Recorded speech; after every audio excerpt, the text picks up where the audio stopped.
नमस्कार साथियों, आपका स्वागत है दर्पण सिविल सर्विसेज के यूट्यूब चैनल पर। और आज हम डिस्कस करेंगे डे 45 डेली मेंस क्वेश्चन के आंसर। डे 45 में मध्य प्रदेश की जियोग्राफी दी गई थी, जिसमें 3 मार्क्स के 5 क्वेश्चन और 5 मार्क्स के 3 क्वेश्चन दिए गए थे और 11 मार्क्स का एक क्वेश्चन दिया गया था। तो हम पहले इनको देख लेते हैं, इनके क्वेश्चन को। तो 3 मार्क्स का जो पहला क्वेश्चन दिया गया है, भांडेर श्रेणी, और दूसरा दिया गया है मध्य प्रदेश में कत्था उद्योग बताइए। तीसरा, मध्य प्रदेश में सिक्योरिटी पेपर मिल, और चौथा तवा नहर, पांचवा छिप्रा नदी। तो ये हमारे हुए 3 मार्क्स के क्वेश्चन। और 5 मार्क्स के क्वेश्चन में पहला क्वेश्चन दिया गया है, मध्य प्रदेश में विशेष पिछड़ी जनजाति को बताते हुए उन्हें विशेष पिछड़ी जनजाति घोषित करने के आधारों को बताइए। मतलब उनको किस आधार पर विशेष पिछड़ी जनजाति घोषित किया गया है। और दूसरा क्वेश्चन दिया गया है, मध्य प्रदेश के भौगोलिक क्षेत्र नर्मदा सोन घाटी का वर्णन कीजिए, है ना। तो नर्मदा सोन घाटी का वर्णन करना था। और तीसरा क्वेश्चन है, नर्मदा घाटी परियोजना पर टिप्पणी लिखिए। नर्मदा घाटी पर, ये नर्मदा घाटी परियोजना है और ये नर्मदा सोन घाटी है ना। तो ये भौगोलिक क्षेत्र है और ये परियोजना है ना।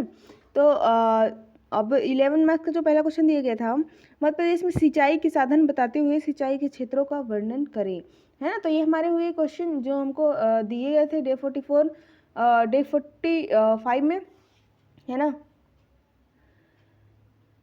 वीडियो शुरू करने से पहले मैं 2 चीज़ और बता दूं आपको कि ये जो लेक्चर है ये दर्पण सिविल सर्विसेज के 75 days mains answer writing program के तहत चलाया जा रहा है ना, जिसका डे 45 है। इसके अतिरिक्त 2 और प्रोग्राम चलाए जा रहे हैं, जिसमें पहला एमपीपीएससी प्री के सुपर 25 क्वेश्चन दिए जाते हैं दर्पण सिविल सर्विसेज के व्हाट्सएप चैनल पर और इंस्टाग्राम चैनल पर, एफबी पर और टेलीग्राम चैनल पर। तो अगर आप ये 25 क्वेश्चन प्री के रोज़ाना लेना चाहते हैं तो हमारे टेलीग्राम चैनल को ज्वाइन करें। और इनके शाम को इनके वीडियो डिस्कशन और इसका रिटर्न डिस्कशन भी उपलब्ध कराया जाता है। और इसी प्रकार दूसरी चीज़ है कि दर्पण सिविल सर्विसेज द्वारा इकोनॉमिक्स की क्लास चलाई जा रही है यूट्यूब पर, न्यू सिलेबस पर आधारित। तो आप ये दोनों कार्यक्रम को भी देखना बिल्कुल ना भूलें। हमारी प्लेलिस्ट पर जाएं, इनकी दोनों की प्लेलिस्ट लगी होगी तो आप दोनों को ही देखें। और डे 45 के पहले भी कई वीडियो आ चुकी हैं, जैसे डे 44, डे 43। तो इसी तरह से आप प्लेलिस्ट पर जाएं और उनकी लिस्ट लगी होगी तो आप उन्हें भी देखना बिल्कुल ना भूलें। तो अब हम डिस्कस करते हैं डे 45 डेली मेंस क्वेश्चन के आंसर। तो चलिए आंसर पर चलते हैं। ये हमारे आंसर, जिसमें पहला दिया गया था भांडेर श्रेणी। पहला 3 मार्क्स का जो क्वेश्चन दिया गया था उसका वो क्या है, भांडेर श्रेणी। तो हम इसे लिखेंगे मध्य प्रदेश में स्थित विंध्याचल पर्वत का एक भाग है ना। मध्य प्रदेश में विंध्याचल पर्वत स्थित है, उसी का एक भाग है भांडेर श्रेणी, है ना। और इसकी औसत ऊंचाई है 400 से 600 मीटर। इसका निर्माण कब हुआ था, कैम्बियन युग में हुआ था। इसकी एक चीज़ और है कि इसकी जो ढलान है वो ऐसे है ना, पश्चिम से पूर्व की ओर है। तो ये भी लिखा जा सकता है, लेकिन इसमें इतनी स्पेस नहीं है कि हम लिख सकें।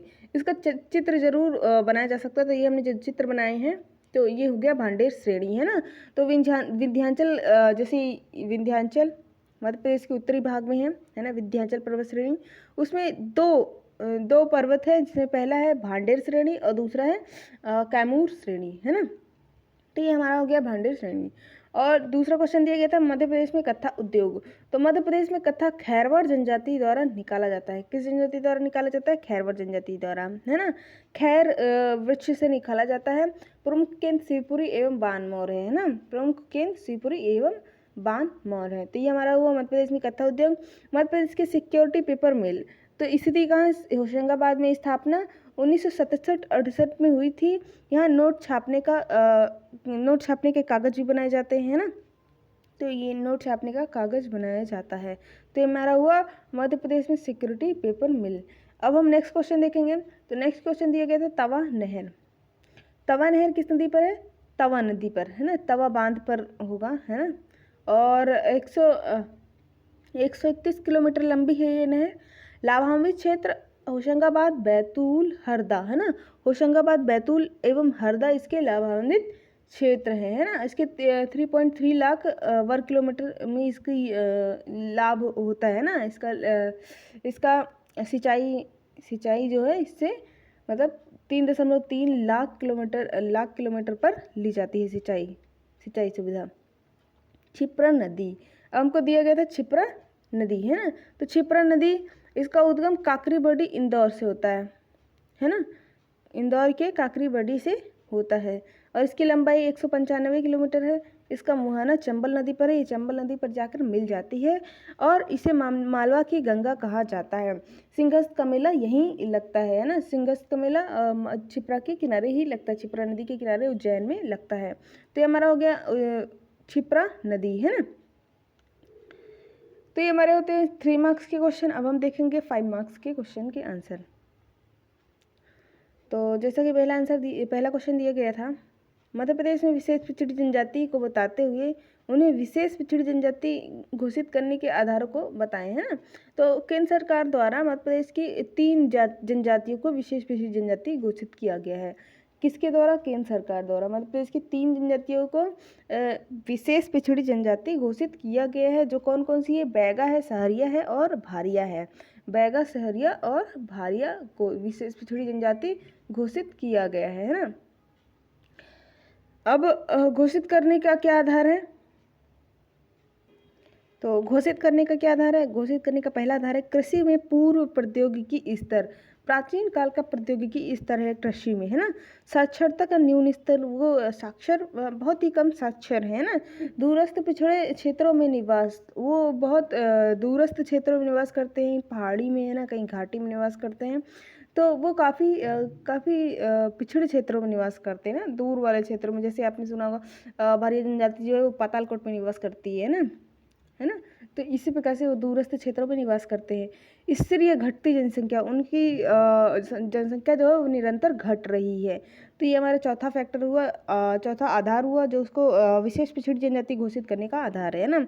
अब इसमें हम कंक्लूजन लिख देंगे। उपरोक्त आधारों पर मध्य प्रदेश की 3 जनजातियों को विशेष पिछड़ी जनजाति का दर्जा दिया गया है ना। तो ये हमारा होता है विशेष पिछड़ी जनजाति को बताना था और उसके घोषित करने के आधारों को बताना था। तो हमने ये बता दिया और हम जनजाति की लोकेशन भी थोड़ा सा इंडिकेट कर देंगे मध्य प्रदेश के मैप पर। तो हमने मध्य प्रदेश का मैप बनाया हुआ है और इसमें सारी जनजाति जो है वो उत्तर पश्चिम की ओर है और भारिया जनजाति दक्षिण की ओर है ना, छिंदवाड़ा के साइड में है, पातालकोट साइड। और बैगा जनजाति जो है मंडला है ना, मंडला बालाघाट यहाँ साइड है। तो हमने ये मैप में शो कर दिया है। अब हम चलते हैं नेक्स्ट क्वेश्चन के आंसर पर।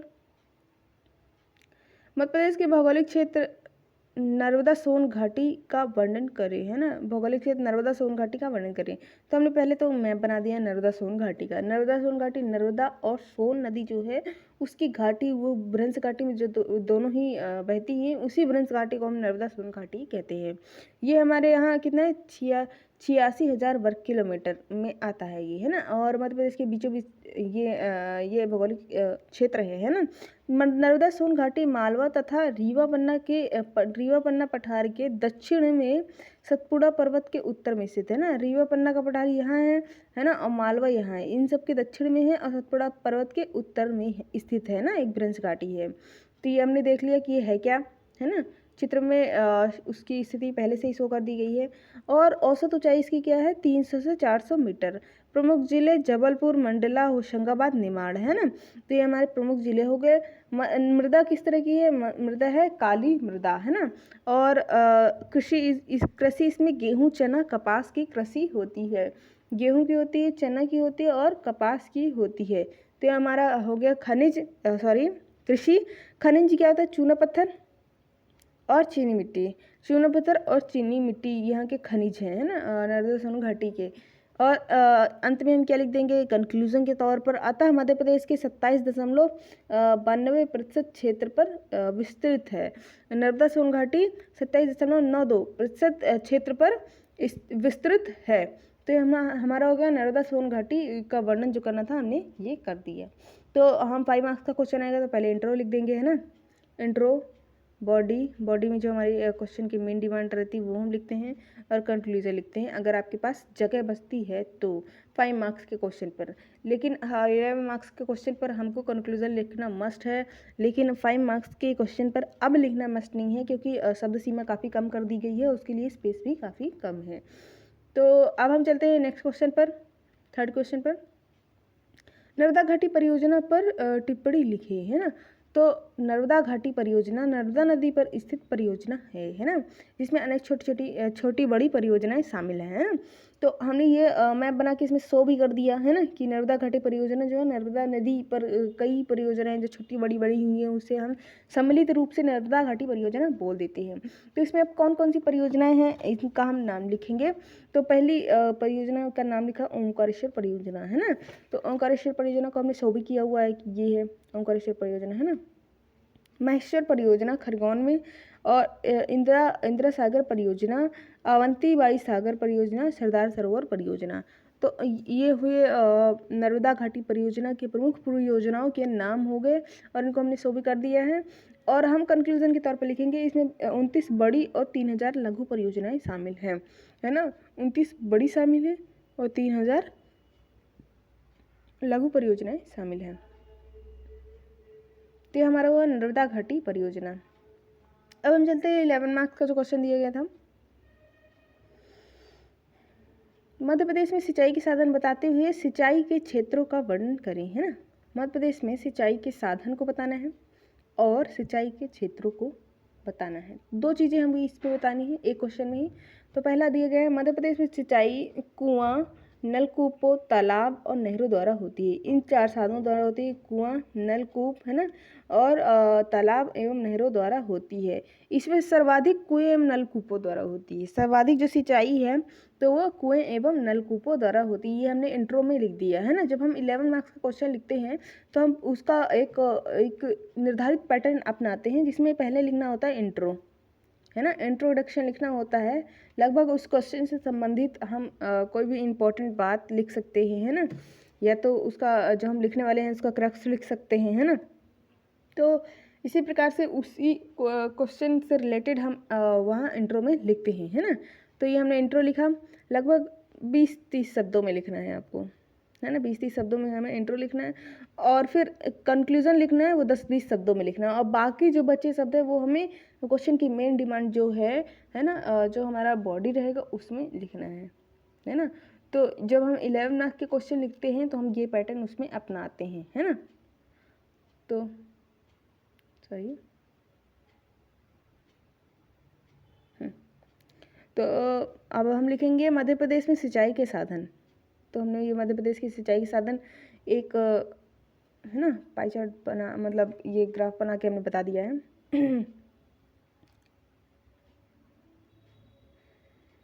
तो हमने लिखे कुएं एवं नलकूपों से 67% होती है।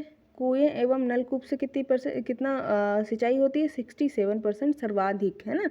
कुएं एवं नलकूपों से। नहरों से कितनी होती है, 17.92 नहरों से होती है। तालाबों से 3.20 तालाबों से होती है। और शेष जो सिंचाई होती है वो बाकी साधनों से होती है ना।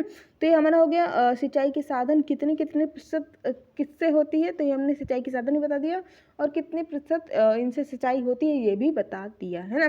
तब हम सिंचाई मध्य प्रदेश में सिंचाई के 4 बड़े क्षेत्र जो हैं, मतलब सिंचाई के हिसाब से कि उसमें कितनी सिंचाई हो रही है, इस आधार पर हमने 4 बड़े क्षेत्र लिखे हुए हैं, है ना। तो जिसमें पहला क्षेत्र है उच्च सिंचित क्षेत्र, दूसरा है मध्यम सिंचित क्षेत्र, तीसरा है अल्प सिंचित क्षेत्र और चौथा है न्यूनतम सिंचित क्षेत्र। तो ये हमारा वो 4 सिंचित क्षेत्र, उच्च सिंचित क्षेत्र, मध्यम सिंचित क्षेत्र, अल्प सिंचित क्षेत्र और न्यूनतम सिंचित क्षेत्र, ये 4 क्षेत्र हमारे होते हैं। तो पहला क्षेत्र है उच्च सिंचित क्षेत्र। उच्च सिंचित क्षेत्र जो है वो चंबल घाटी सर्वाधिक सिंचित है, क्योंकि वहाँ सर्वाधिक नहरों की उपलब्धता है, सर्वाधिक नहरें वही है ना। उत्तरी मध्य प्रदेश में नहरों का निर्माण हुआ है, उत्तरी मध्य प्रदेश में नहरों का निर्माण हुआ है, इस वजह से वहाँ अधिक सिंचित क्षेत्र है, उच्च सिंचित क्षेत्र है ना। अब दिया गया है 40% भाग पर सिंचाई नहर द्वारा, है ना, यहाँ 40% भाग पर सिंचाई जो होती है वो नहरों द्वारा की जाती है। सर्वाधिक सिंचित क्षेत्र जिले जो हैं वो ग्वालियर है एवं मुरैना है ना, ग्वालियर एवं मुरैना है। तो यहाँ से चंबल नहर भी निकाली गई है जो मध्य प्रदेश का ऊपर वाला हिस्सा है, जो ये वाला हिस्सा है ना, यहाँ से फिर ऐसे ये कुछ ऐसा मध्य प्रदेश बनता है। तो ये वाला जो हिस्सा ये सर्वाधिक सिंचित क्षेत्र है। यहाँ 40% जो सिंचाई है वो किसके द्वारा होती है, वो नहरों द्वारा होती है ना।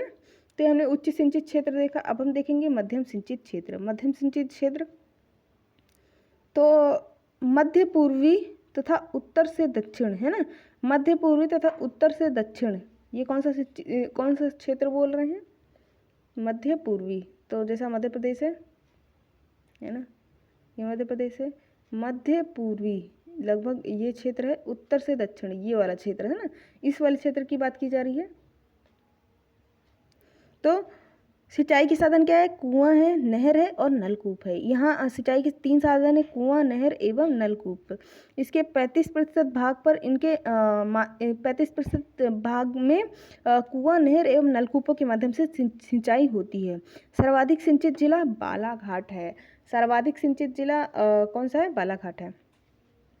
अब हम चलते हैं अल्प सिंचित क्षेत्रों में। अल्प सिंचित क्षेत्र मध्य प्रदेश का पश्चिमी भाग नर्मदा घाटी है ना, मध्य प्रदेश का पश्चिमी घाट मतलब मालवा अल्प सिंचित क्षेत्र है। और नर्मदा घाटी, जो नर्मदा घाटी अभी हम लोगों ने पढ़ा कि मध्य प्रदेश के बीचों बीच से निकलती है ना, तो वो अल्प सिंचित क्षेत्र है।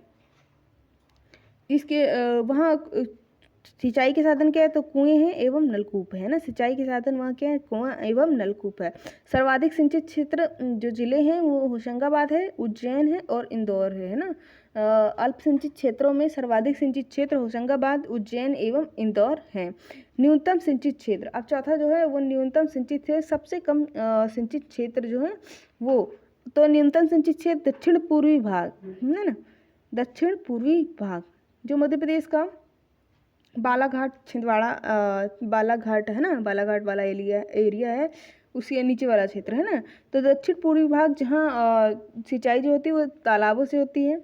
न्यूनतम सिंचित जिला जो है वो डिंडोरी है, वहाँ का न्यूनतम सिंचित जिला जो है वो डिंडोरी है। तो दक्षिण पूर्वी भाग सिंचाई साधन तालाब और न्यूनतम सिंचित क्षेत्र कौन सा है, डिंडोरी है। तो ये हमने देखा 11 मार्क का क्वेश्चन। अब हम इसका देखते हैं कंक्लूजन क्या लिखा गया है। अतः मध्य प्रदेश में सिंचित क्षेत्र के आधार पर विविधता देखने को मिलती है। विविधता की कहीं ज़्यादा सिंचित क्षेत्र है, कहीं कम सिंचित क्षेत्र है, कहीं मध्यम सिंचित क्षेत्र। तो इस प्रकार से विविधता देखने को मिलती है कि सभी जगह एक जैसा नहीं है ना, उसमें अंतर है। तो इस प्रकार से विविधता देखने को मिलती है। तो ये हमारे हुए 11 मार्क्स के क्वेश्चन। और आज के हमारे होते हैं डे 45 डेली मेंस आंसर का डिस्कशन। तो अगर आपको ये वीडियो अच्छी लगी हो तो आप लाइक करें एवं चैनल को सब्सक्राइब कर लें इसी तरह की वीडियो और पाने के लिए। अगर आप ये क्वेश्चन एवं आंसर की PDF प्राप्त करना चाहते हैं तो हमारे टेलीग्राम चैनल को ज्वाइन करें। उसमें सभी डे 1 से लेकर के अभी तक के डे की सारी PDF डली हुई हैं, तो उन्हें आप देख लें, है ना। प्रैक्टिस में भी ला सकते हैं कि आप अपनी प्रैक्टिस कर सकते हैं। और इसी के साथ अब मिलते हैं day 46 daily mains answer writing के साथ। धन्यवाद।